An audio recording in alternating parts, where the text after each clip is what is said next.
Dalam buka di situ ya.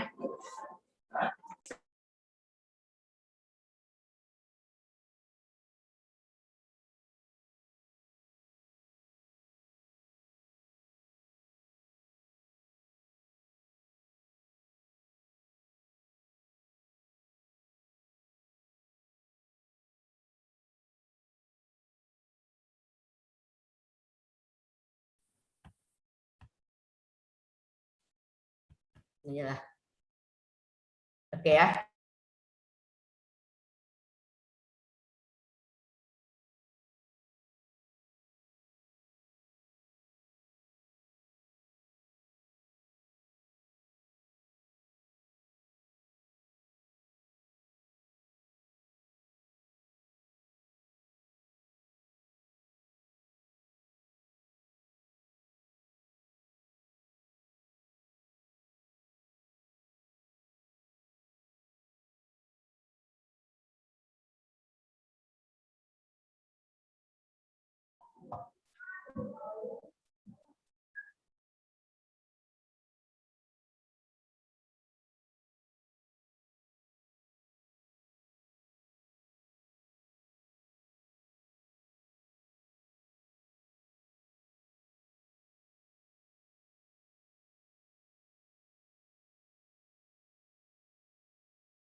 Halo teman-teman, kenalin, aku Vergita Fitri dari Ilmu Komunikasi 2019. Di sini sebagai perwakilan dari Duta Kampus Universitas Bengkulu, aku bakal ngajakin kalian untuk menjelajahi kampus ini secara lebih luas. Yuk ikutan! Universitas Bengkulu merupakan kampus terbaik di Provinsi Bengkulu yang sudah didirikan sejak tahun 1982. Kampus ini terpencar di 4 lokasi yang memiliki total lahan mencapai 7,84 hektar. Kampus ini atau Kampus Kandang Limun merupakan kampus utama dari Universitas Bengkulu. Sementara itu, ada 3 kampus lainnya yang berada di kawasan Air Sebakul, Padang Harapan, dan juga Jalan Cimanuk. Universitas Bengkulu sangat peduli akan pelestarian lingkungannya. Tersedianya banyak lahan hijau dan juga danau di tengah kawasan kampus, menjadikannya sebagai lingkungan kampus yang terlihat sangat asri. Gimana? Sejuk kan? Karena memang tujuan awalnya dari pengembangan kampus hijau merupakan upaya untuk mengurangi pengaruh buruk terhadap lingkungan yang disebabkan oleh operasi kampus seperti penggunaan listrik, minyak, gas, air, bahan kimia, dan juga sumber daya lainnya. Dan hasilnya, kita pernah menduduki peringkat keempat se-Indonesia sebagai kampus hijau versi UI Green Metric 2010. Gak hanya itu aja, Universitas Bengkulu juga menduduki peringkat ke-214 dunia nih dari 516 universitas terdaftar versi UI Green Metric World University Ranking 2016. Tahun 2017 dan 2018, Universitas Bengkulu memperoleh penghargaan 10 besar atas keterbukaan informasi publik kategori Badan Publik Perguruan Tinggi. Lanjut nih ya, di tahun 2021, Universitas Bengkulu juga dinobatkan sebagai universitas terbaik ke-22 di Indonesia nih, berdasarkan penilaian DSCI Major Institution Rankings. Di tahun 2020, Universitas Bengkulu juga mendapatkan penghargaan sebagai kategori menuju informatif untuk kategori keterbukaan informasi. Lanjut di tahun 2021, Universitas Bengkulu juga masuk ke 50 besar se-Indonesia dalam ranking Web of University versi Webometrics. Wow, keren banget dong ya kampus kita yang tercinta ini. Di bawah kepemimpinan Rektor Profesor Dr. Ridwan Nurazi SEMSC, Universitas Bengkulu telah melakukan banyak perubahan ke arah yang lebih baik, seperti melalui pembangunan sumber daya manusia dan pembangunan infrastruktur kampus. Hal ini juga tak lepas dari peran para wakil rektor dan seluruh sivitas akademika Universitas Bengkulu.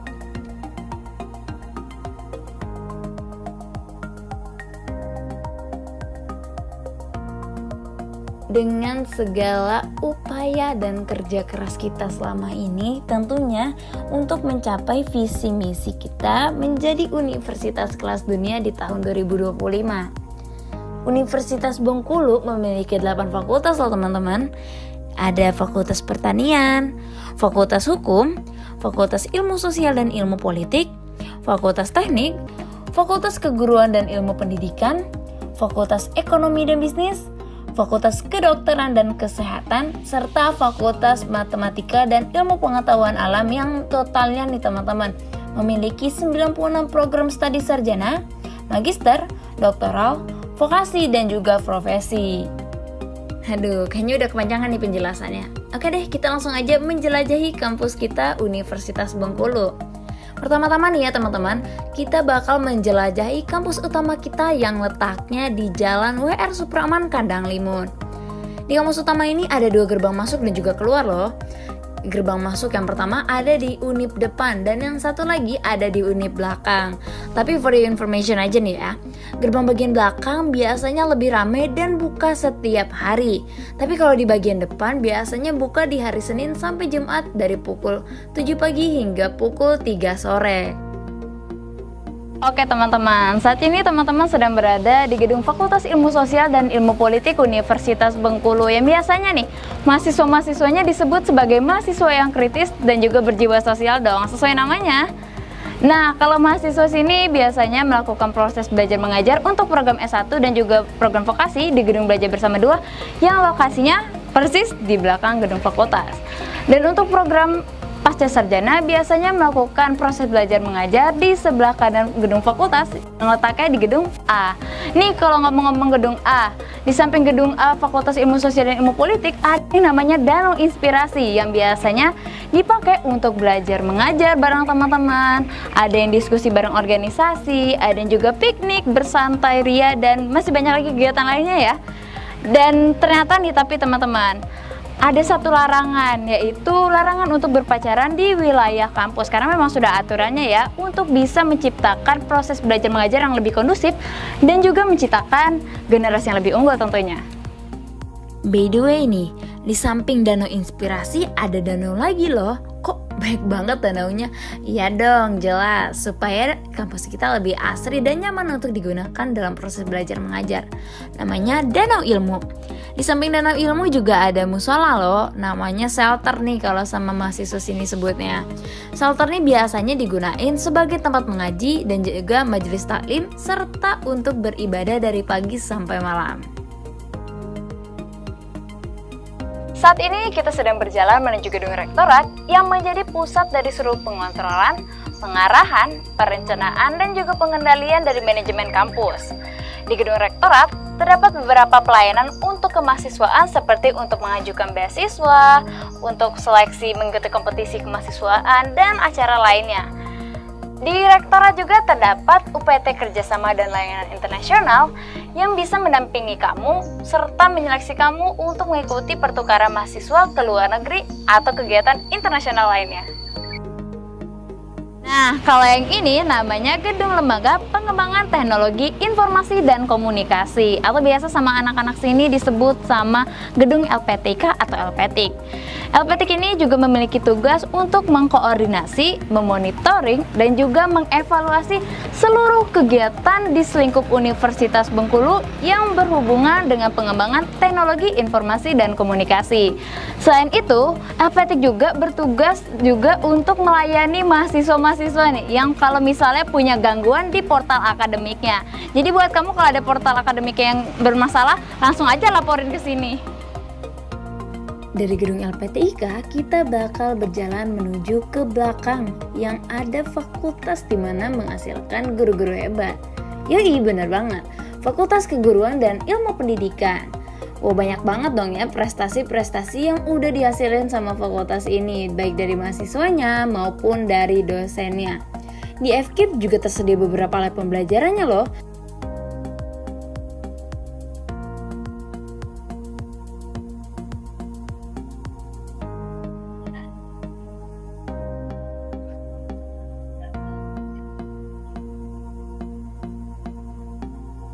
Perpustakaan Universitas Bengkulu.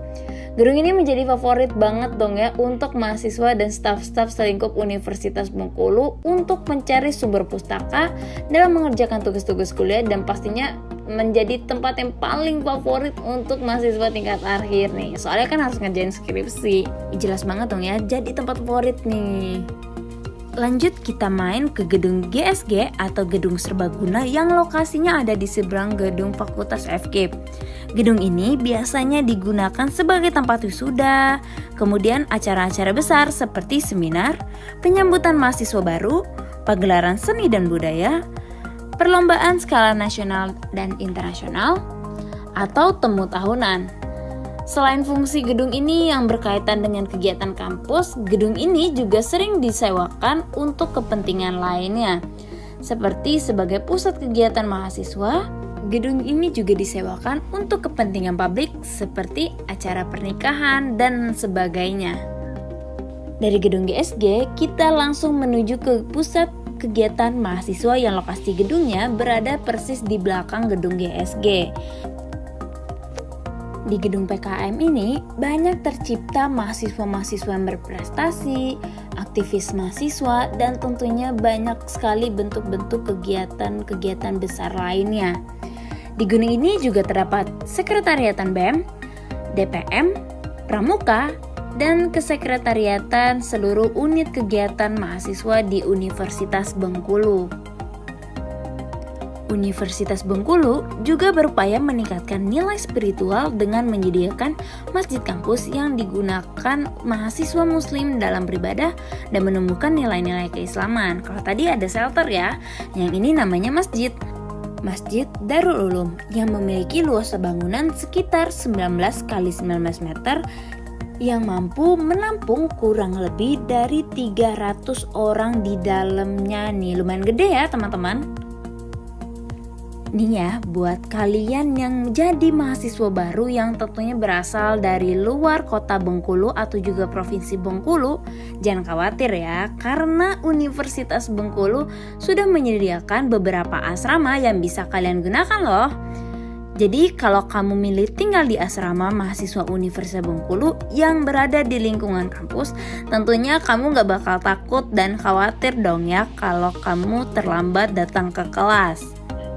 Asrama kampus ini terdiri atas asrama Orchid yang berada persis di samping Fakultas Kedokteran dan asrama PGSD yang terletak di Jalan Cimanuk dan Jalan Raya Air Sebakul. Selain itu, juga tersedia beberapa rumah susun sewa yang digunakan oleh semua mahasiswa. Tapi juga bisa digunakan untuk mahasiswa pertukaran dari luar negeri yang dipersilakan untuk menggunakan fasilitas ini. Pengennya sih belajar tanpa ada gangguan dari sakit apapun. Tapi kalau misalnya kamu tiba-tiba sakit, gak perlu khawatir. Karena Universitas Bengkulu bisa membantu kamu dengan adanya poliklinik.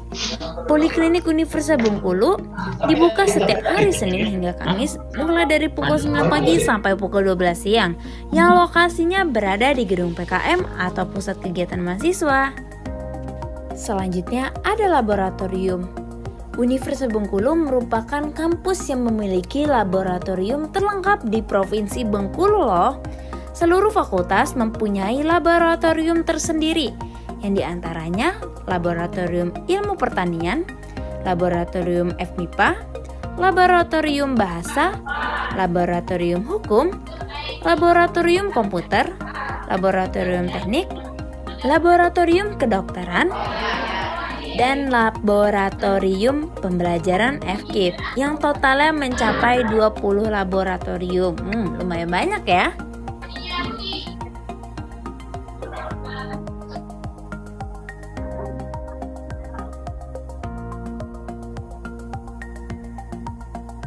Universitas Bengkulu sudah membangun kebun percobaan yang akan dijadikan sebagai salah satu pusat pendidikan bagi mahasiswa dan dosen dari Fakultas Pertanian. Kebun percobaan ini diharapkan bisa menjadi pengadaan bibit tanaman perkebunan, pertanian, peternakan, serta kehutanan. Masih banyak hal menarik yang ada di Universitas Bengkulu, seperti UPT Bahasa, Lembaga Penelitian dan Pengabdian kepada Masyarakat, kemudian ada gedung auditorium, radio kampus, SDG Center, dan yang lainnya.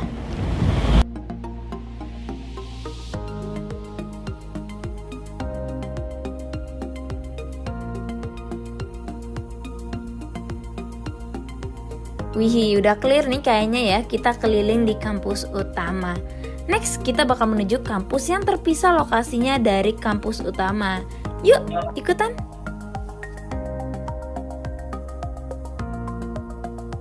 Nah, itu dia tentang profil dari kampus kita, Universitas Bengkulu. Gimana? Udah pada tahu kan kampus kita bentuknya kayak gimana? Di dalamnya ada apa aja? Oh jelas dong ya kan pada merhatiin.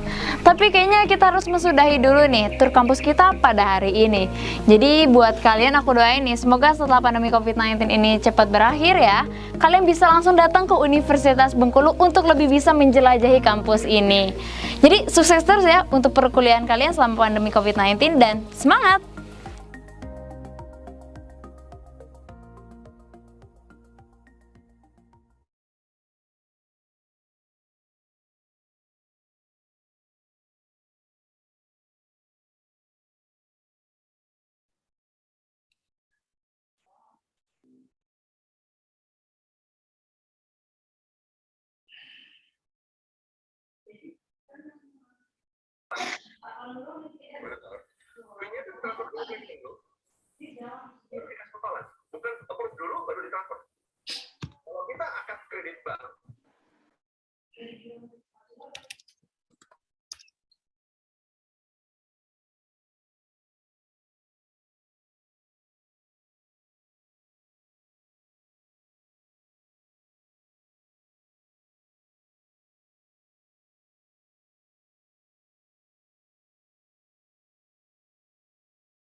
Hi, Giovana. It's good to see you. Welcome to Bengkulu. Hi, Berto. Thank you. Thank you very much for your invitation. It's a pleasure to be here. Yes, it's our pleasure. Mrs. Head of Department, I guess we can start now because the keynote speaker is already here. Maybe, let me see. Yes, it is already 2 o'clock Indonesian time. Please. Yes. Can I share the screen with my presentation? Just a moment because we will have a little bit a kind of a ceremonial opening from the head of department. Maybe, yeah. Okay. So, yeah, I'll wait for you. More or less, maybe it will take around 5 up to 15 minutes maximum, maybe, and then we can continue with. Okay. It's fine. Thank you.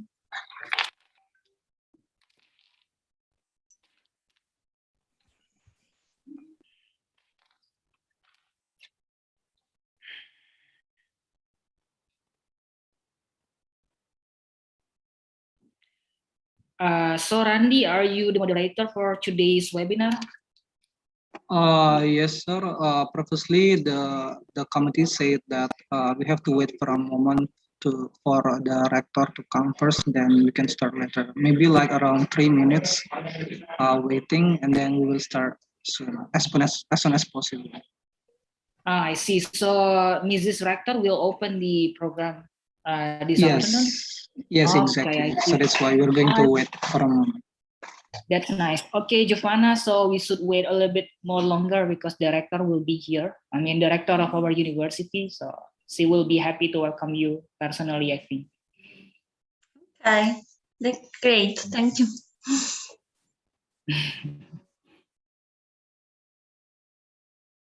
Tidak juga.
Khusus Presiden untuk urusan ekonomi.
So to lecturers and also to dear students, please wait for a little bit longer because director will be going to deliver this ceremonial speech for our today's webinar. So maybe while waiting for the Mrs. Rector to come to our Zoom meeting, we can play um, the profile video of our department, I guess, right? So please, if you can play the video, it will be nice, I think.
So again, to dear lecturer and dear students, we are sorry for a little bit late.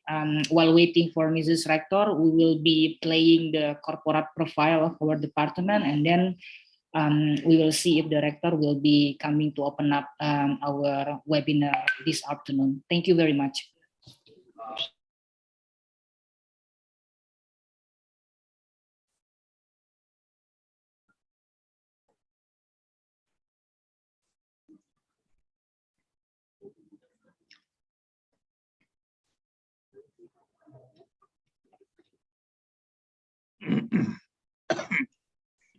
Berton, can I ask you a question? Yes, sure, please. Is this webinar part of a series of webinars? So actually, we have several visiting professors program actually, and then we have been arranging several webinar like this. So it's a kind of short time webinars. And then for your turn, I think I'm guessing that this will be the last one that we will have in 2021. So we normally invite the young PhD holders, and then sometimes we also invite the professors from abroad, and then they will be happy to share with us their research and topic that they are dealing with now. Yeah.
Cek, cek.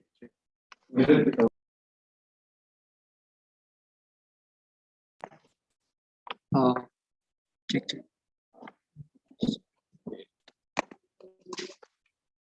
All right, everyone. For your information, our rector will be attend our workshop today soon, but she cannot attend it as soon as possible. But she will join us later. So for now, we are going to open our workshop as soon as possible, like right now. So everyone, please encourage all of you to get ready and also on your video so that we know that you are there. So I'm going to open our workshop for today.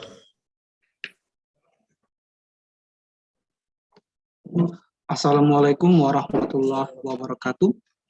Good afternoon, ladies and gentlemen. First of all, let's pray and praise Allah Subhanahu wa Ta'ala. Because of His blessing and mercy, we can be here together without any obstacle and with healthy conditions in International Workshop Series Management with the theme Sustainable and Responsible Finance, Italian Experience. Second is greeting salawat to our Holy Prophet Muhammad Sallallahu Alaihi Wasallam, who has guided us to the path of light and left the darkness in this life. Ladies and gentlemen, before we start our event today, we would like to express our sincere gratitude to the Honorable keynote speaker, Ms. Giovana, Afetra, PhD from School of Economics and Management, Cattaneo University from Castellanza, Italy. The Honorable, the Dean of Faculty Economics and Business, University of Bengkulu, Dr. Zaman SAMDM. The Honorable, the Vice Dean of Academic, the Vice Dean of Resources, the Vice Dean of Student Affairs of Faculty of Economics and Business, University of Bengkulu. The Honorable, the Coordinator of Undergraduate and Postgraduate Programs at Faculty of Economics and Business, University of Bengkulu. The Honorable, the Head of Department Management from University of Bengkulu, Ms. Seprianti Eka Putri, SAMSC. The Honorable, the Faculty Member and College from University of Bengkulu, Indonesia. And lastly, to our beloved participants. Ladies and gentlemen, it's been a great honor for me, Randi Frisila Hidayat, to be here and welcome each and every one of you in our virtual workshop.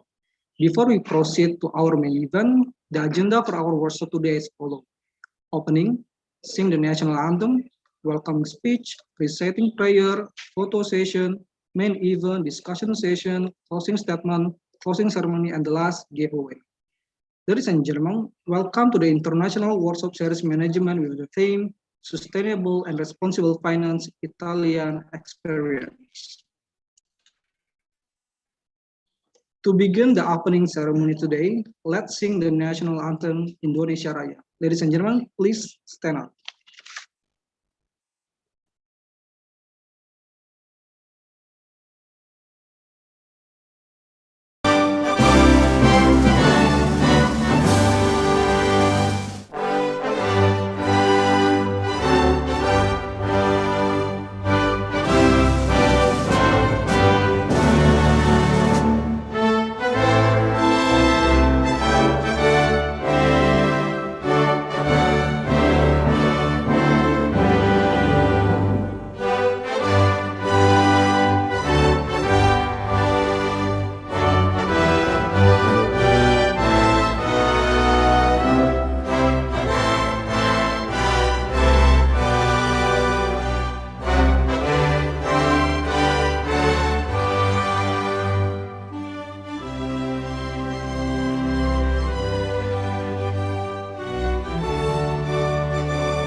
All right. Next, the opening remarks from the head of department management to Ms. Seprintieka Putri. Time is yours.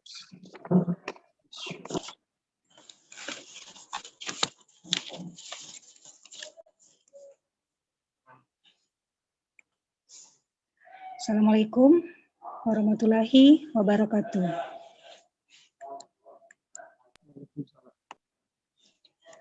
Good afternoon, ladies and gentlemen.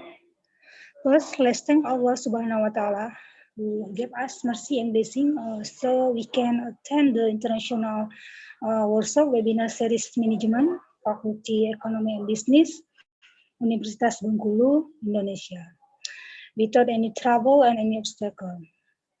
Second, salawat dan salam may always be given to our Prophet Muhammad SAW. Well, I would like to express appreciation to Honorable Giovana Afetra from School of Economic and Management, Cattaneo University, Italy. The Honorable Rector Universitas Bengkulu, Indonesia. The Honorable Vice Rector Resource Universitas Bengkulu. And the Honorable Dean of Faculty Economy and Business, Universitas Bengkulu. The Honorable Vice Dean of Academic, Vice Dean of Resources, and Vice Dean of Student, Faculty Economy and Business, Universitas Bengkulu. The Honorable Head and Secretary, Department Economic and Development, Akuntansi, and then Coordinator Undergraduate and Postgraduate Program, Fakultas Economy and Business, Universitas Bengkulu, and also the Honorable all the lecturers, students, and participants. It's my pleasure to welcome to Universitas Bengkulu, Giovana Afetra.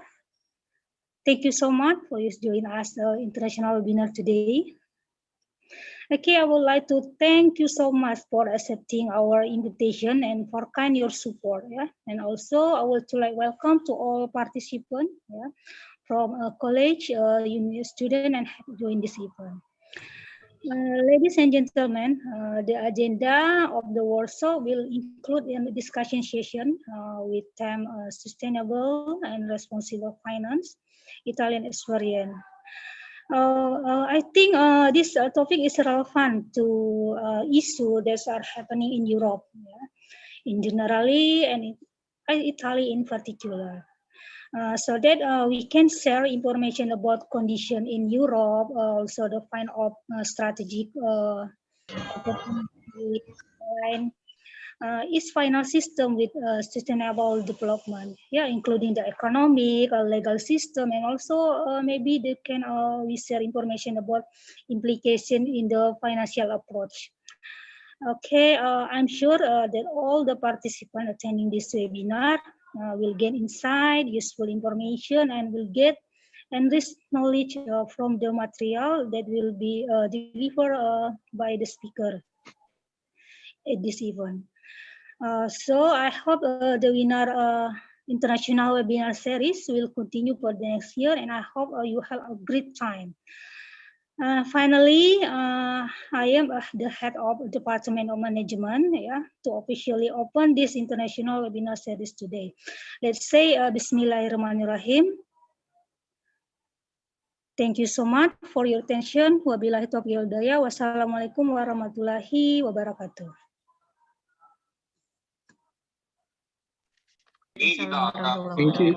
Thank you to Ms. Seprintieka Putri to open this agenda officially. Next, our next schedule is reciting prayer to Farhan Mubarak. Time is yours.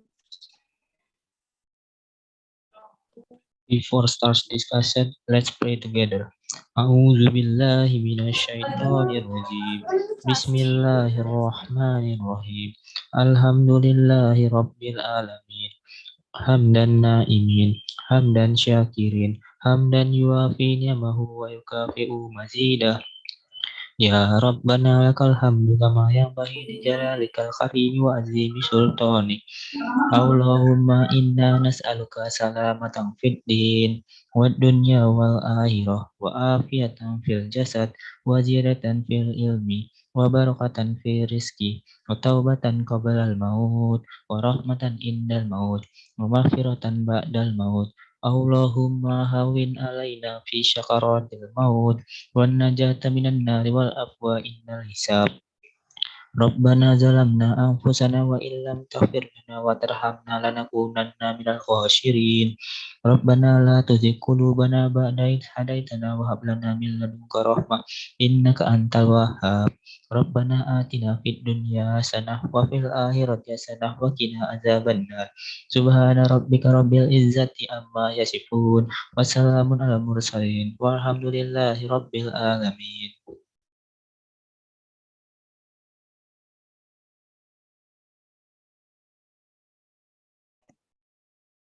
Thank you so much to Farhan Mubarak.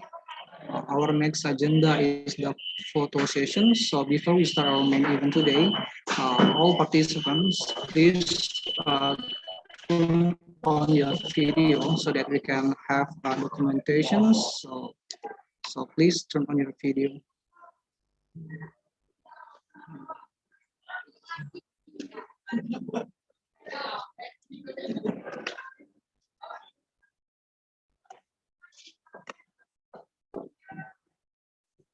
Okay, since we have 131 participants, like we have 6 slides, so I'm going to try to take a screenshot from slide 1 to slide 6. So for the slide 1, I'm going to take a picture, 1, 2, 3. Okay, and then next slide, for the slide 2, I'm going to take picture, 1, 2, 3. Okay, next, for the third slides, 1, 2, 3, and then for the fourth slide, 1, 2, 3, and for the fifth slide, 1, 2, 3, and the last slide, 1, 2, 3. Okay, cool. And thank you so much for all participants for turning on your video. And for our next agenda, welcome to our main events. Ladies and gentlemen, the next agenda will be led by our moderator. Let me introduce our moderator for today. Please welcome Mr. Berto Usman, PhD. To Mr. Berto as our moderator, time is yours.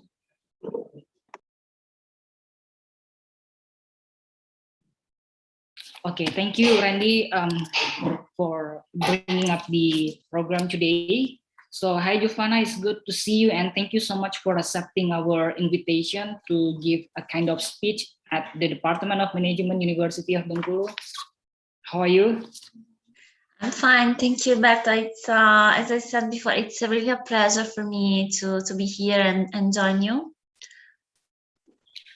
All right, thank you so much, Giovana. So firstly, I need to greet the leaders of the university first, just for formality and also the ceremonial stuff.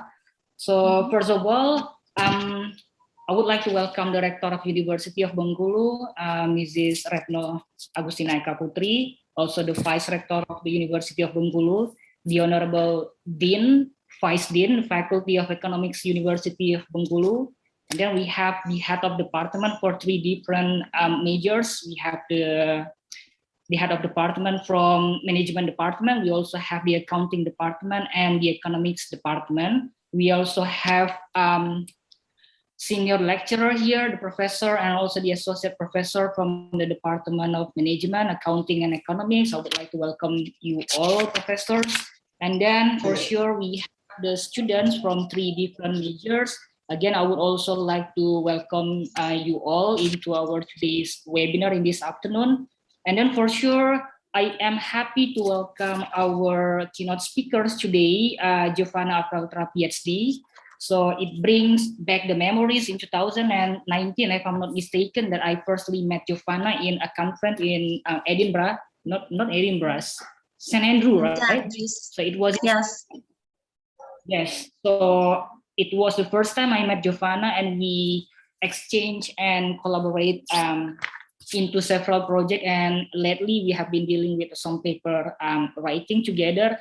And then I would like to tell you a little bit more about Giovana background. So Giovana is a PhD holder from School of Economics and Management, Carlo Cattaneo University, Liu Castellanza, Italia. It is located in Milan. And then Giovana is also working as a teaching assistant there at the School of Management. And then for the master degree, Giovana graduated from the Newcastle University, and he has a kind of very outstanding achievement when she was there. And then she got a kind of award in October in 2018. It was the Newcastle Plus Awards.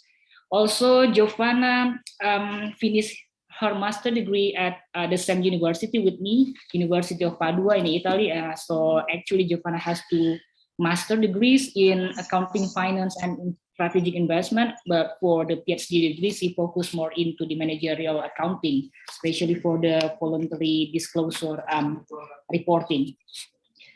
And now Giovana is engaging with pretty a lot recent activity. First, she's working as a researcher at Fabula, at Leeds University, at Family Business Lab.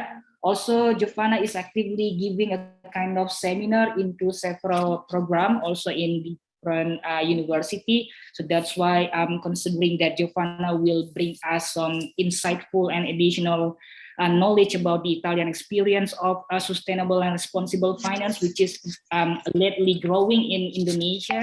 And we have a big interest of the ESG practice now, environmental, social, and governance issue. And of course, by having the Italian experience together, we will together see what has been done in Europe, and then what we already have here in Asia, Southeast Asia, particularly in Indonesia. All right, then, so without further ado, I would like to stop share the CV of Giovana, and then I will let Giovana start the presentation by sharing her PowerPoint slides. So if you have one, and then you can immediately start the screen sharing, Giovana. Please, the screen is yours. Thank you very much, Berto, for your very precise presentation of me, and thank you everyone actually to be here to join this seminar. Before sharing my screen, I need the right to share. It seems like I'm not able to share the screen for some reasons. Okay. Let me see if you already assigned as the co-host. Let me check. Okay. You already a co-host, so it should be done. You can share now. Okay. Yes, now I can. So it is visible. Okay. So can you see everything, and can you hear me? Yes. You are visible and audible. Okay. So for today, as I prepared for you a very introduction to sustainable finance as a new paradigm, and I focus on the European context, and meanwhile try to also give you some insights on what's happening now in Italy. So it's meant to be at very introductory level, and then in future, if you want, maybe we can also go further. I'm open also for your questions, of course, even during the presentation. Before starting to give a definition of sustainable finance, I want to tell more on what's happening in Europe. We have since 2015 a new agenda called 2030 Agenda for Sustainable Development, which was established in 2015. During that time, basically all the countries' governments decided to set some important goals to be achieved to finally overcome the environmental issues. And given the climate change, given that the climate is changing, and the governments and policymakers and all the organizations should be working together to address this important issue. And this agenda is basically calling for finally a new strategy that, as I mentioned, involves all the actors. So as we will see, there is basically a shift to a new paradigm that gave birth to sustainable finance. To work together to address this agenda, the public action is not enough. So there is the awareness that all, even the private actors should be involved in order to, and committed to address these goals that I will tell you more in the next slides. Public actors should be working together with private sectors in order to pursue a sustainable development, which means not just address environmental issues, but also address some important social aspects, such as poverty reduction. In fact, among the 2030 agenda, the development goals include, among other than environmental protection, also no poverty, no hunger, quality education, and gender equity, and so many other important aspects. Also more strong institutions, justice and peace. The Organization for Economic Cooperation and Development, OECD, has shown that now the investors are seeking for rate returns, but they're also trying to are also interested in social outcomes, which are, however, still not very difficult to measure. And so governments and societies are trying to collaborate in order to develop, to work together and respond to sustainable development goals, the so-called SDGs. As I mentioned, overall, we are experiencing a new paradigm, the building of a new paradigm, the sustainable finance, which overall is calling for a new allocation of resources, which is more balanced, not just to profit maximizing activities, but also to promote the well-being of society and environmental protection. So, what are sustainable investments? These these sustainable investments, we should pay attention to the word sustainable, because sustainable investments is not just, as I mentioned, is not anymore just an economic return or profit growth, but is including also a positive impact on the environment and society. These are now very, very important, and as I mentioned, these are what companies are now, firms and also policymakers are demand to think about and to do in order to achieve the 2030 agenda, which is setting the SDGs, the Sustainable Development Goals, to be achieved by the 2030. And this is now the priority of the EU over the recent years.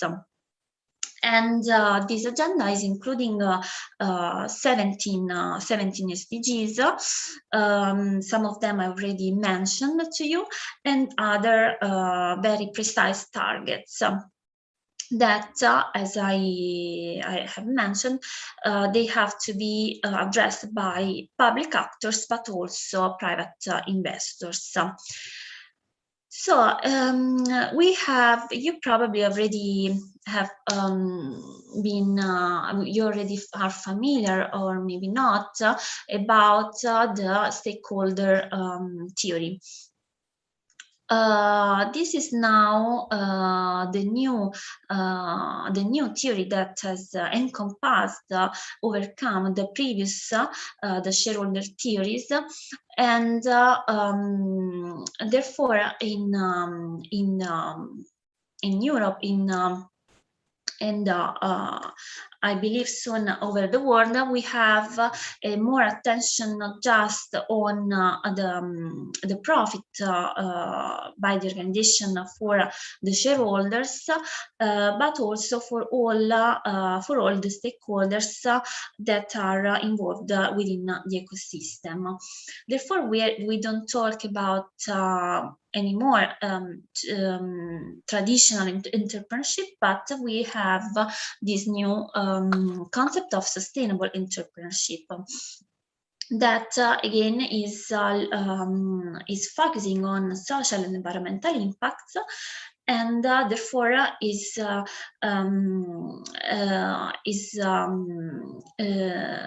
more and more committed and interested in benefit all the stakeholders within the ecosystems, which are, for instance, the community in which the organization is established, and also is taking care also of the well-being of the employees of the organization. So there is an attention to the internal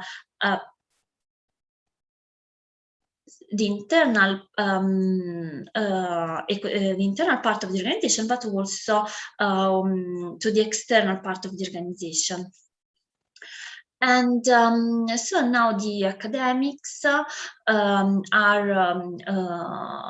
working on these sustainability issues linked to entrepreneurship, and also studying new corporate legal models and financing systems that can be more overall, can lead to sustainable development. And of course, in this context, we now look at what sustainable finance instruments can do in order to pursue this social and financial aspect. Because sustainable finance can really help the organizations to achieve the sustainable development goals and meet the 2030 agenda. Before to give a proper definition of sustainable finance, just let's focus a little bit more to understand what is sustainable entrepreneurship, and so then why we need sustainable finance. In an overall definition of sustainable entrepreneurship is still missing. However, we can say that sustainable entrepreneurship is basically happening when the entrepreneur is looking for new opportunities that that respect, that meet the sustainable development goals, and trying to develop new processes and practices that are meeting these goals. In particular, are changing the organization and its business model towards a more environmentally and socially model.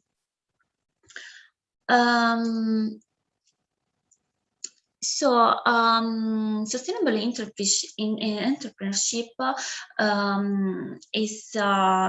is trying to combine what is called the social and environmental entrepreneurship, because the aim of sustainable entrepreneurship is not just to look at social issues or environmental impact separately, but is basically combining both of them. And so is really is in line with also the so-called triple bottom line that maybe you have already known, but the triple bottom line philosophy is telling us that we should look at not just profit, but we should also consider people and the planet other than profit. So we should take into account the three dimensions of sustainability. And this represents a very important shift, a very important change from the past, where the main goal of the entrepreneur was the profit maximization. So this represents a very important revolution, and has attracted the attention of all policymakers and the academics that are trying to show and investigate all the positive aspects of this different paradigm. Because many studies have shown that in the long run, so to achieve a sustainable competitive advantage, organizations should not just focus on profit maximization, because now the communities, the employees, and the consumers are asking for more attention to the environmental impact and also on the human rights. And therefore this has motivated more the entrepreneurs to create value, not just for his organization, but also his or her organization, but also to create value for the community, for all the stakeholders. Here I have a short video for you. Do you think, Berto, we have the time to show this video? it's a short video that now introduces us to the sustainable financing concept and towards the new paradigm. Can I start the video, Alberto? Yes, please, Giovana. Okay.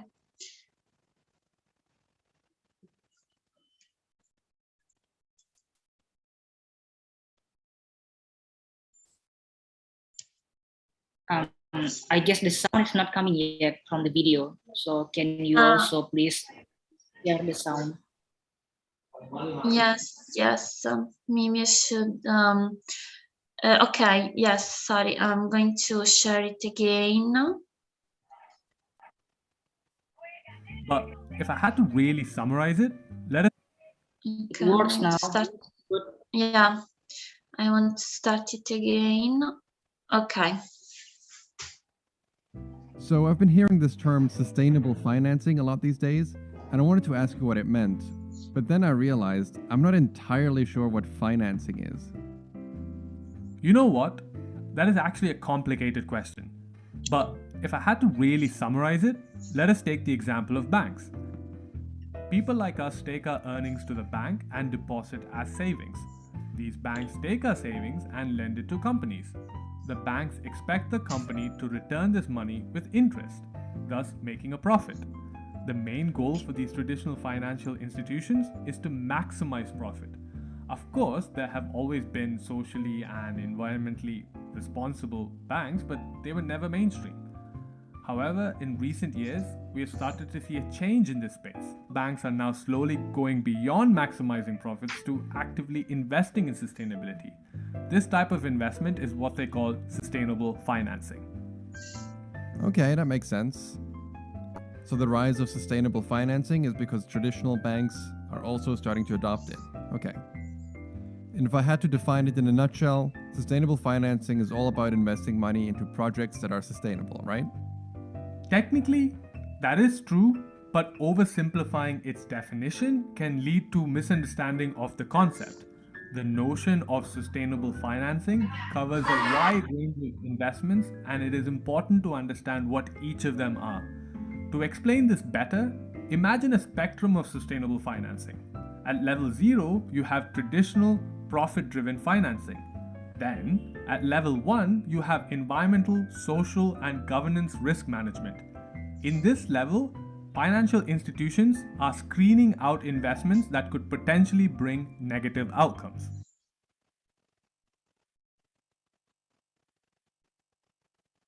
Oh, sorry.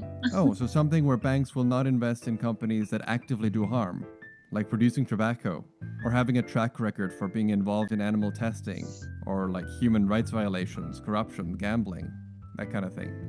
That is exactly it. So now moving on to level 2, you have sustainable impact investing. Here, sustainability factors and profit both drive investment decisions. These include investment in carbon reduction projects like renewable energy, poverty reduction through microfinancing, waste reduction projects like building recycling plants, and so on. Feels like a win-win situation. Precisely. So now moving to level 3, you have impact first investing. As the term suggests, social and environmental interests take priority over profit. Impact first investing goes well beyond avoiding harm and managing risks.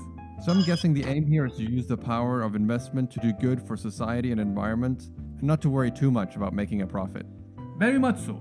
But the fourth and final level, sustainable philanthropy, takes this generosity even further. This is where profit is completely disregarded in favor of social and environmental solutions. All right. So where do some of the big banks of the world sit on this spectrum of sustainable financing? That is a difficult thing to answer because it is hard to place a bank in this spectrum. For example, Bank A could make an investment in renewable energy and simultaneously invest in fossil fuels. Each investment you make, positive or negative, moves you either left or right of the spectrum. Okay, if not individual financial institutions and investments, how is sustainable financing as a whole doing, like globally? With the UN Sustainable Development Goals as a benchmark, I can answer this question fairly confidently. The UN estimates the gap in financing to achieve the SDGs is at $2.5 trillion per year. This indicates that sustainable financing is far from being mainstream. This is not to say that progress has not been made. Take the example of the energy industry. Global financing investment in renewable energy has been increasing by 5% each year, with $316 billion invested in 2019. However, this news doesn't sound good when you realize that between 2016 and 2019, private banks funded a total of $2.7 trillion in fossil fuel projects. This pattern of counterproductive financing will not help us achieve sustainability or the SDGs. Okay, wow, that's a lot to take in. But there's a clear message here. Sustainable financing is an investment strategy that is still in its infancy, and that means it has tremendous potential. Exactly. So it's a quite long video, but I hope it gave the message that I wanted to give, like sustainable financing. So we have seen that has a tremendous potential, and is also what we now need for our society. And I try now to go to the next slide. Okay. So this video has introduced us to this new paradigm, and therefore, as you could see, due to these sustainable development goals, now all the organizations and even the banks and governments are experiencing this shift towards sustainability. Of course, this is not something that you can do in a few years, but it's something that requires a lot of commitment and attention from everyone, from the consumers, from the bank, from the end users, from the all the actors, public and private actors within the ecosystems.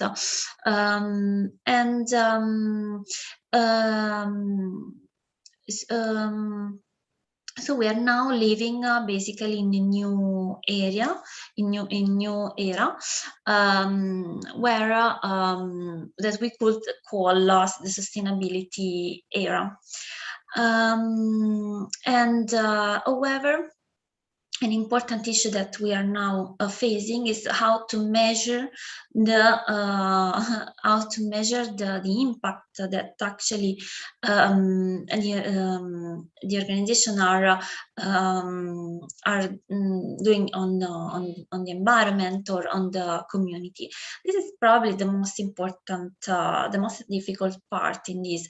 Even the Sustainable Development Goals now are more and more included in the, for instance, the integrating reports of the organizations, like in Italy, for example. I've seen many organizations that have included these sustainable goals as part of their mission within the organization. However, it's still difficult to really understand and measure how that organization is trying to achieve that goal, and is trying to really make an impact and working to address that goal. So as we have seen in the video, is still everything is changing, and is like a phase of a new of important change in the ecosystem, and there is still a lot to do, a lot of also to do from the academics in this.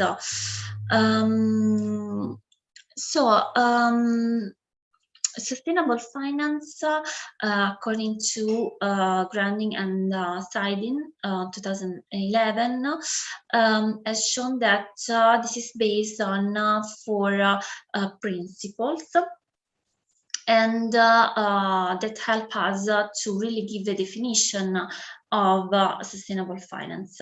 So in a few, these 4 principles are here.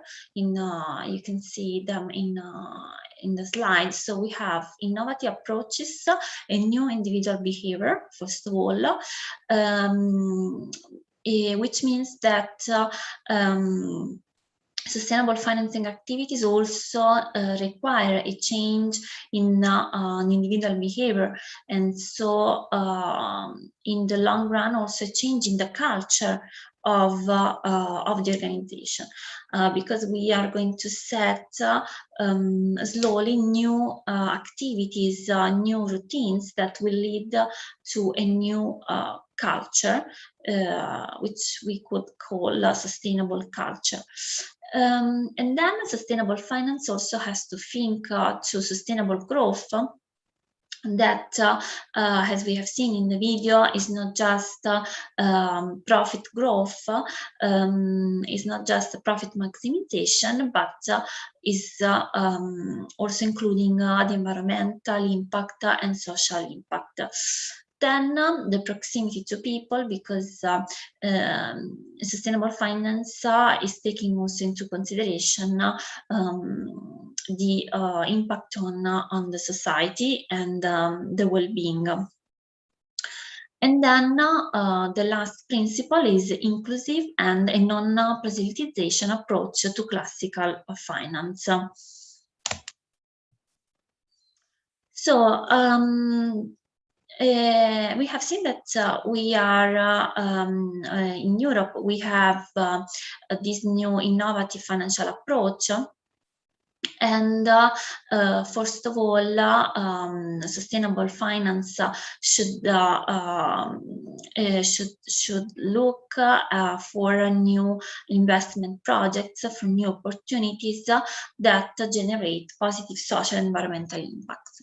And this is what is happening also in Italy, where the organization, in particular the manufacturing sector, that I've been studying in the last 2 years, is more and more trying to convert their processes, for instance, to be more circular. Maybe you have already, you know about the circular economy, and in particular the manufacturing firms are trying to reconfigure and so to make investments that lead to more circular processes that have a lower impact on the environment. And then, in these recent years, the sustainable finance concept is evolving around the role of finance in sustainable development. And as I already mentioned to you before, we have this attention, the shift from the shareholder theory to the stakeholder theory, or we can also mention the triple bottom line, which is basically including the new financing investments into these three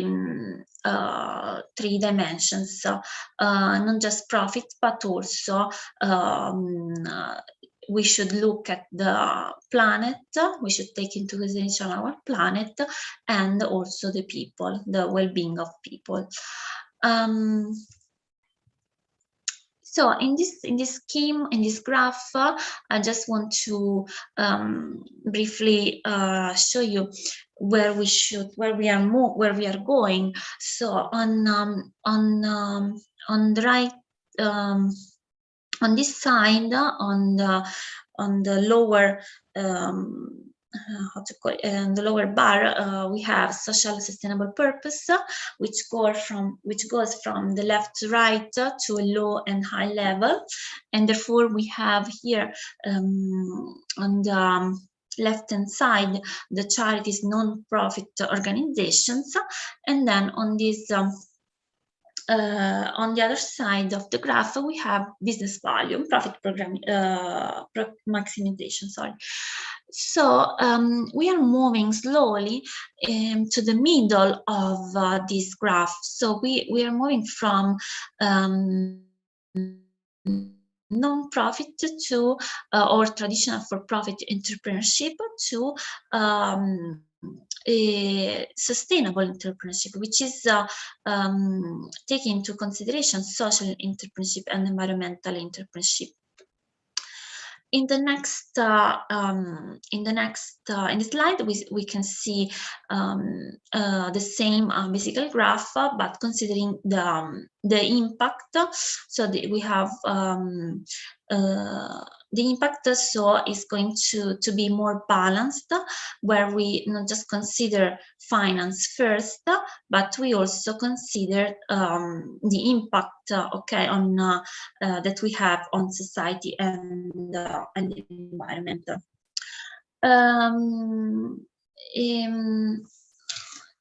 Do we have more time, Berto, or I'm running out?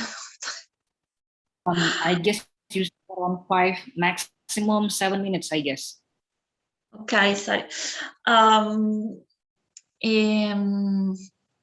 So I try to focus on the slide, and then maybe if you have questions, we can discuss more during the QA session. To go back on what's happening in Europe, I mean to stay on what is happening in Europe. In order to meet the SDGs goals and European agenda, the 2030 agenda, we are experiencing more and more environmental investments, and that have to meet also the 2015 Paris Agreement. You probably know, maybe you know about it, that is trying again to stop the climate change, and therefore, given this need to increase the private environmental investments, there is now more commitment from governments and from organizations towards this kind of investments. However, again, it's difficult to understand when an investment has an environmental impact. So in order to help the organizations and all the policymakers to really to make environmental impact investments, the European Commission, EC, has realized a taxonomy in which we can really really figure out what is an environmental investment. I would skip this slide and just focus on environmental impact investments. This just basically is listing you the different terms that have been developed in order to face the environmental issues. However, we will focus on environmental impact investments in the next slide, because these are really now are a really important hot topic in Europe. In fact, high-level expert group on sustainable finance in 2016 was established, and this organization, the high-level expert group, has given some important policy recommendation to boost the growth of sustainable finance. And so they came out with the taxonomy that basically qualify and specify when an activity is environmentally sustainable. So here we go. We have here the characteristics of sustainable investments. Sustainable investments are those investments that have environmental objectives, so that are looking for climate change mitigation, for climate change adaptation, pollution prevention, protection of healthy ecosystem, and then they should also include some other aspects. So they should include activities that should not harm anyone in the activities, neither the employees nor the community, the stakeholders in general. So this is, as you can see, a very ambitious project, which requires the commitment of everyone. This is the most important, I think, the most important conclusion that we can get from here. We really need to work together. We realize that we cannot change without the commitment of everyone, and especially because the time is short and is running out, we could say we should be all aware of where we are going, so of the road for the growth of sustainable finance, and all together work together to achieve the Sustainable Development Goals or other goals that other targets that should always take into account the three dimensions, okay, of sustainability: the people, the planet, and of course the profit, which is still included but integrated within the other two aspects, the planet and the people. So I think I can stop here, and I want to thank you very much for your attention. I can tell you more also, if you want, on my experience with Italian companies that have been interviewing in the last months, and how they are also working toward this new paradigm of sustainability and sustainable finance. So thank you very much for your attention. All right, then thank you so much, Giovana, for a very interesting presentation, and it is very insightful for us, especially for the undergrad students. And this is a new things for us actually, right? Because we are seeing the issue of sustainable and responsible finance is currently growing, especially in the literature, right? So in past, let's say, when the company is dealing with the corporate social responsibility, for example, it is another terminology for the sustainable and responsible finance. Many people or the companies consider this as a kind of cost rather than investment, right? But now today, in the nowadays activity, most of the company, they put a focus or pretty big attention on how sustainable the investment will affect the environmental issue or the social issue and the governmental aspect for the society especially, right? And then, Giovana, thank you again for delivering such insightful presentation. I would like to welcome the audience, especially for the undergrad students, because we also have some master degree students here, but that's okay.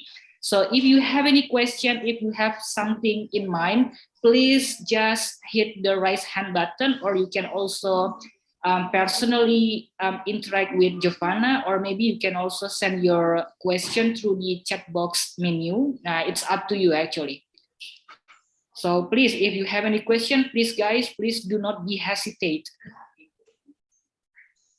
Okay, we already have one student raising her hand. So let me see, it is Carolina.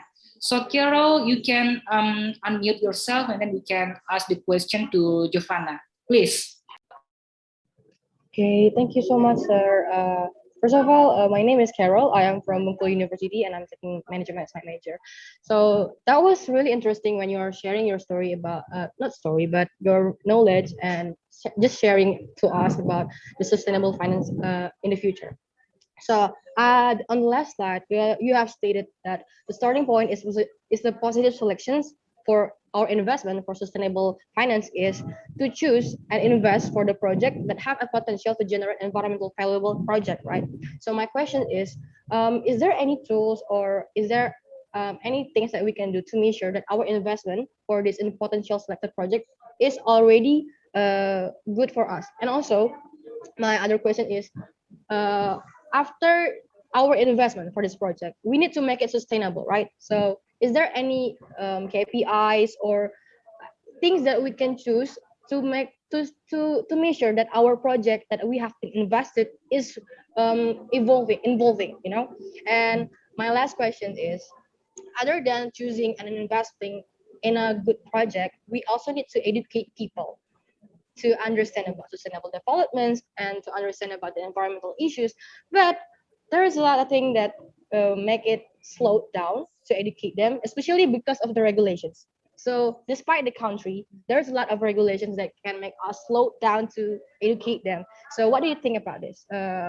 And especially for me as a youth, sometimes I don't really understand the regulations and I want to take involved for the sustainable issues, but still there's a lot of regulations. So I really want to see your perspective on that one. Thank you so much. Thanks, Carol, for asking a very interesting question. And I guess our keynote speaker cannot wait any longer to respond to Carol's question. So do you like question asking one after another, or do you like to collect all the questions first? No, I prefer to answer straight away, to immediately. Right. Thank you so much, Carolina, for your questions. It's always it's always important to have different perspectives, different points of view. I agree with you. It's so starting from the last point, we need to educate people. This is really important. It's probably the most important one, and that's why I believe that even from high schools, especially at university, we should educate our students to the importance of these aspects. Okay, we should not just focus on investment that this investment is very profitable, but we then destroy the land and so on. So we should really educate the students from they are very young, even because the students then will not just be a manager in a company and so take managing decision, but is also a consumer. We need also to consider the consumer perspective. So what we can do as consumers to really have an impact on the environment and society. So even just with our product selection, we can also make an impact, and probably choosing a product that is more environmentally friendly and I agree with you, it's difficult to measure the impact that a product has on an organization has on the environment and society. But in order to measure this, nowadays we can see a proliferation of certifications that are growing to help the organizations to measure their impact, but also to help the consumer to understand whether that product or broadly speaking, that organization is environmentally friendly. I want to give you an example. I don't know, maybe you have already known about the big corporations. This is just an example on how we can, organization can measure their impact. These organizations have received a B certification. B stands for benefit, and this certification is measured, is delivered by another organization, a third, a separated organization, which has the role to assess the environmental and social impact of that organization. Okay, so a company that wants to achieve the big certification has to go through several steps in order to ensure its commitment to the environment, to the community, to the well-being of employees, and so on and so forth. So what's happening now is that it's not anymore just the organization individually to assess their impact, okay, but it's another organization outside that really assess the impact of that organization on the environment. Because sometimes, of course, can happen that organization maybe be too, can also communicate actually something that they are not really doing. So they can communicate to be environmentally friendly while they are not so environmentally friendly. So in order to avoid this bias, there are these certifications that can help to really measure this impact. Internally, there are also new management tools that are now being developed, such as the sustainable balance scorecard, tools like this that can be applied within the organization to measure their real environmental impact. And so I take it too long, but they were really, these are very hot topic. We could, stay here. So, Berto, maybe you want to add something from your side. Thank you, Giovana, for answering the question from Carol, and thank you, Carol, for asking very interesting question like this. I just want to add just a little bit of things in order to be able to measure the impact of the company when they are dealing with the non-financial information, for example, right? So because they have to deal with a kind of a social and responsible investment, normally we also have the third party that assess how good or how negative the impact of the company within the time period, let's say 1 year backward or 2 years. And then this company normally is a kind of commercial company, and then they do the survey, and then they will disseminate this information to the public, especially for investors. And then this information is also useful for the financial analysts, just to know if the company has a potential economic significance in the future, if we see it from the sustainable perspective, right? So this company, let's say, if I remember well, so it is the asset for database, for example, Bloomberg. I guess you know Bloomberg already, right? We also have the KLD analytics company, and then they do the ranking about how good or how well the company when they deal with the environmental related information disclosure or the social information disclosure. So they do the assessment using the KPI. So normally they have a kind of specific key performance indicator in order to measure the impact. For example, let's say we take the environmental impact, how much water they already use for 1 year, for example, how much carbon dioxide they already spend for 1 year operational routine, for example. And then this one is also important for the responsible investor, because not only the responsible finance and green finance, we also have the additional terminology that we say for investor as the green investor. So this one is actually really interesting, and we can dig deeper actually if you have a specific interest into this topic later, especially discussing with Giovana or maybe with me too. Right? Thank you, Giovana, for answering, and then thank you to Carol. And then let me see in the chat box if we have another question. We already have one here. So the question from Professor Ridwan Razi, but he is online. Actually, I don't know. You would like me to read your question, or maybe you would like to ask the question directly, Prof. Please, Prof. Which one you prefer?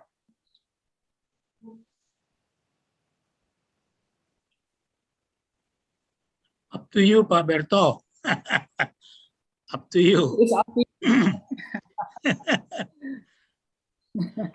Yeah. If you like me to okay.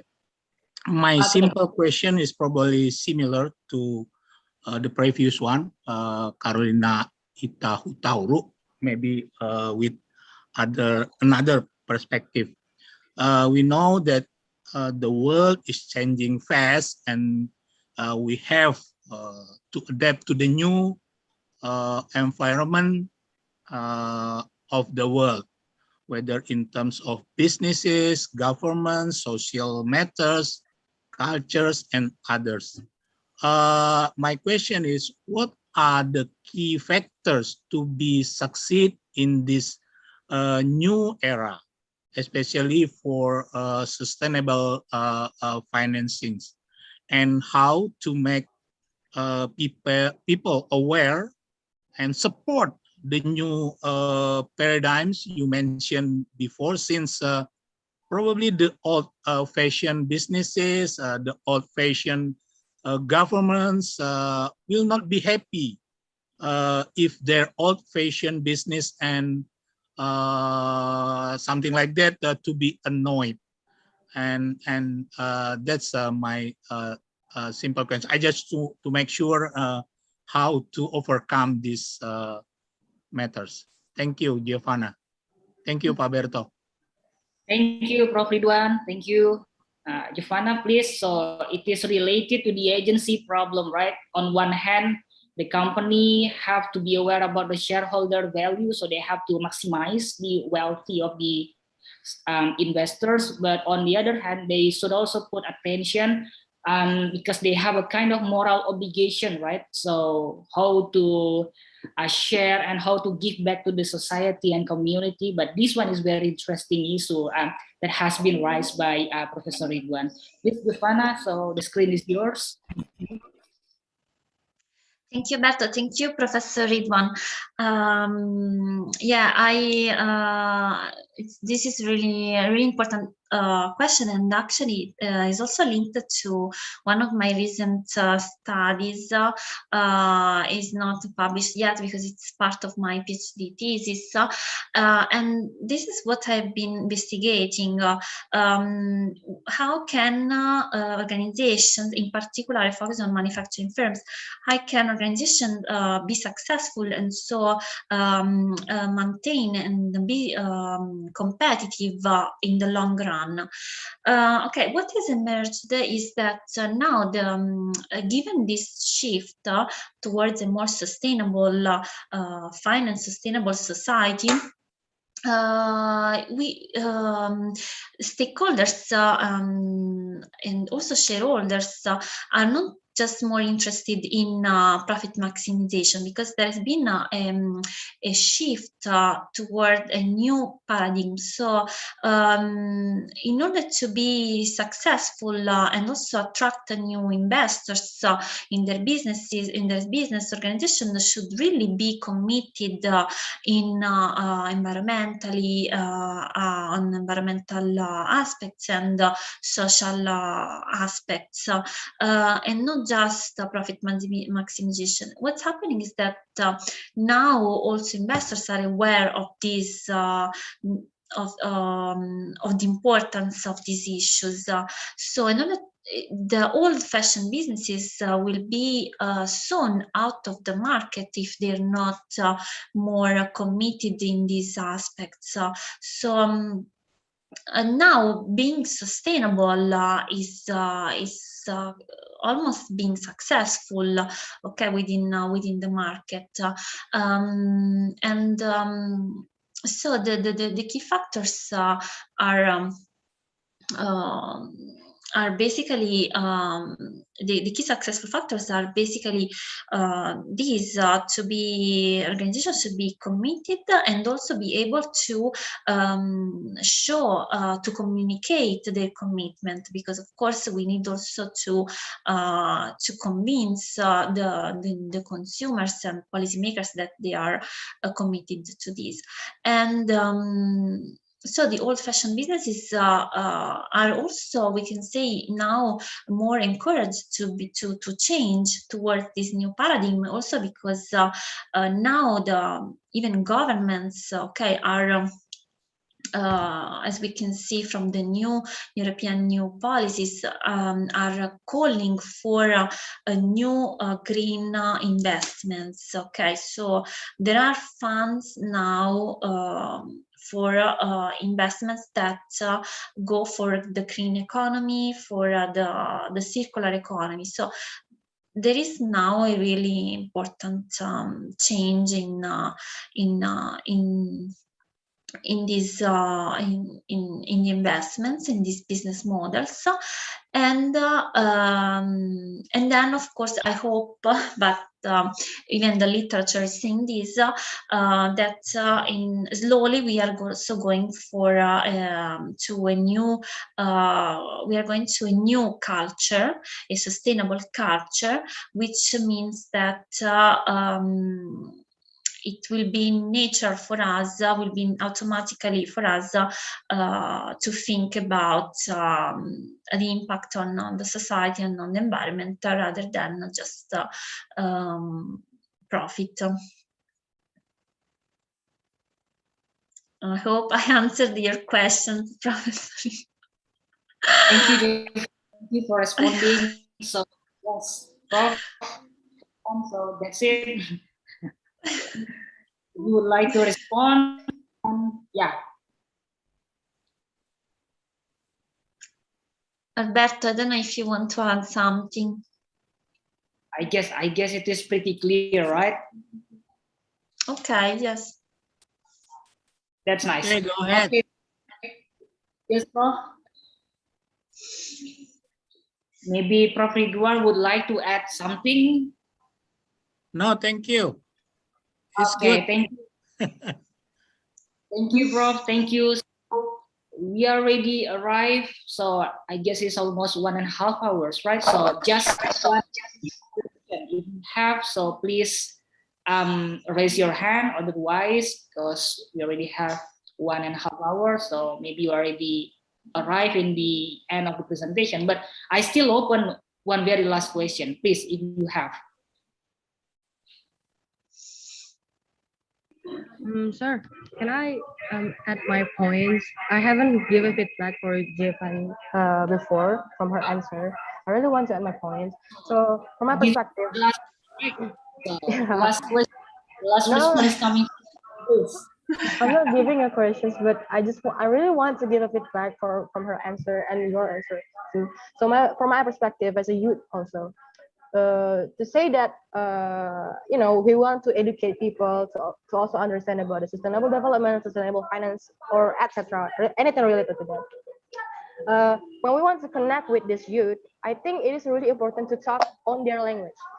What is mean by this is like talking on their way, on their perspective too.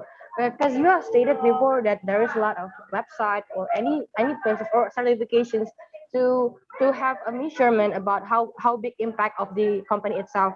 But how can this youth understand if it's too difficult for them to understand? So what I think is maybe in the near future we can create a platform so this youth can also transparently understand it easily to to see how big is the impact itself. Because when we don't understand it easily, I know it is about the process, but how can we make them easily understand, and how can we educate them on their perspective on and also on their language? It can be easily more for them to digest information. So that is just my answer and my point for the answer. And I'm really interested for sustainable development itself, because I was having interview sessions with some organizations. So it is from Myanmar. We were talking about the environmental issues and non-governmental profit organizations, and it is really interesting to educate people on their perspective, so it can be easy for them to understand it. So that is my point. Thank you. Yeah. Thank you. Yeah, please, Giovana, if you would like to add something. So this is not a question, right? It is a kind of a knowledge sharing experience from Carol, just to point out on some important. Yes, and yeah, she opened like a new discussion. Well, I really like the idea to create a platform where everyone could be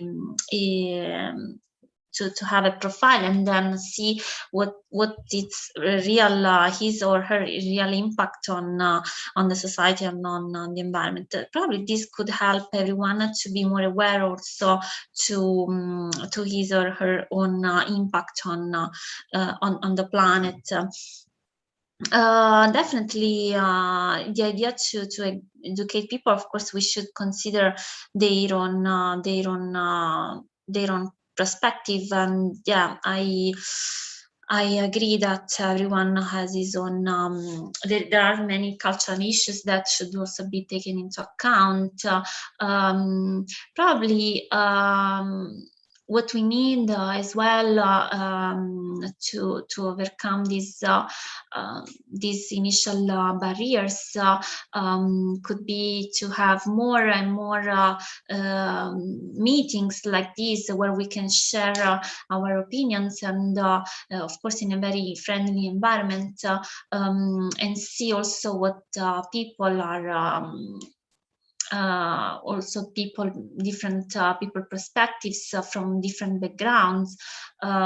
This probably could also help to slowly, not so slowly, I hope, move towards a more sustainable culture. Because when we work on the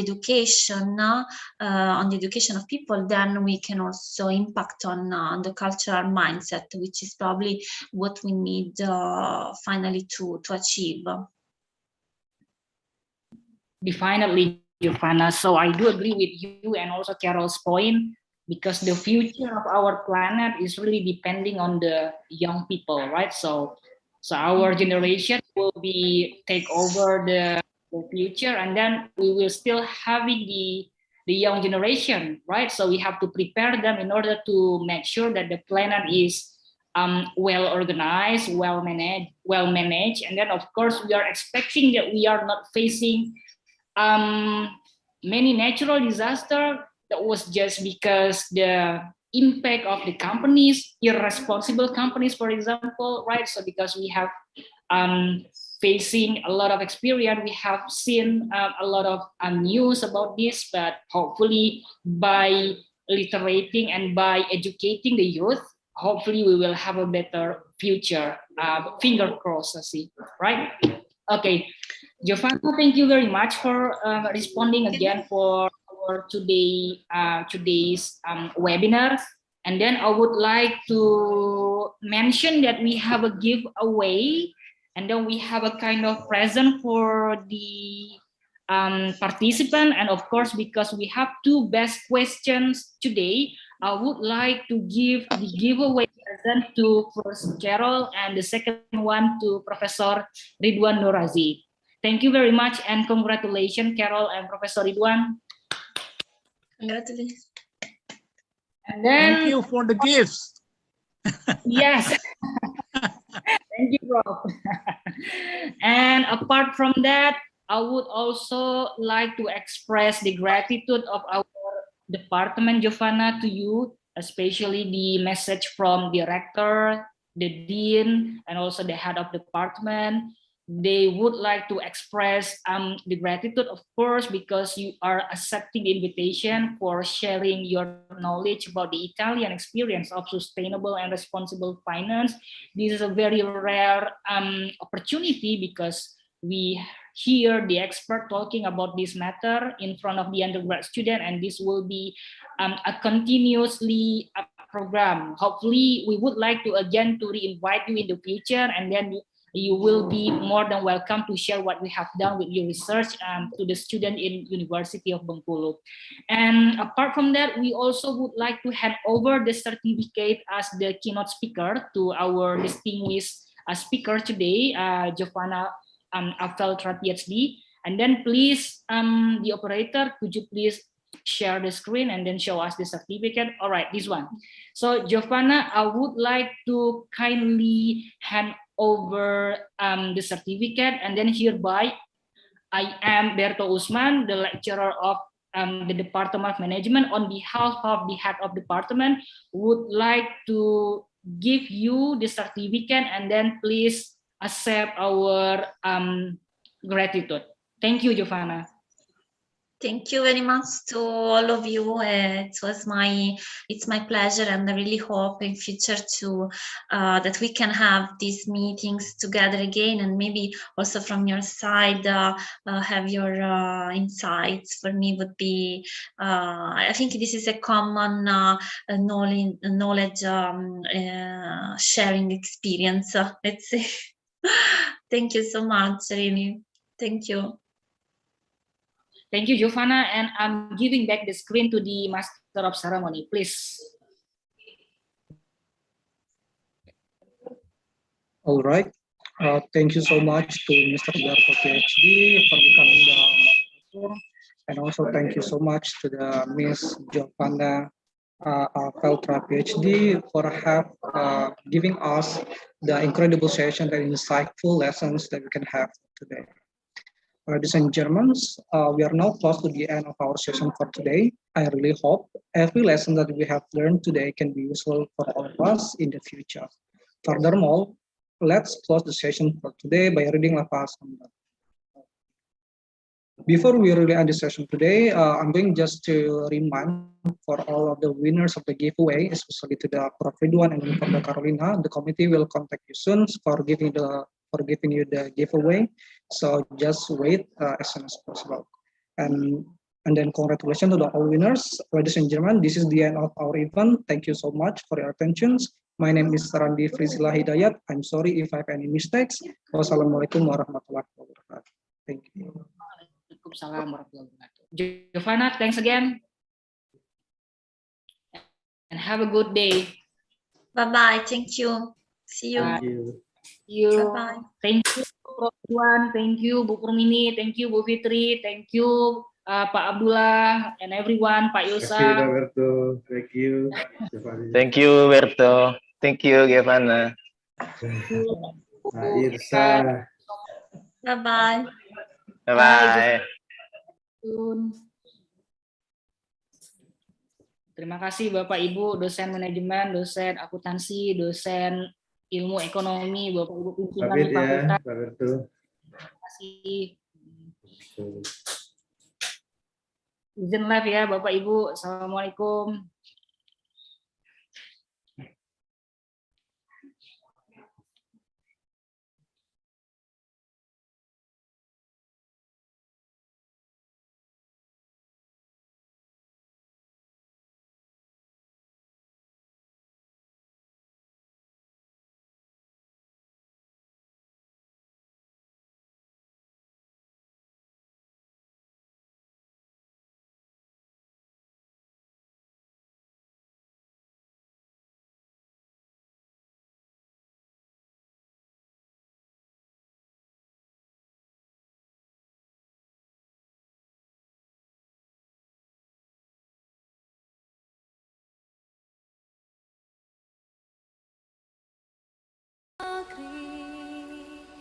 jiwa raga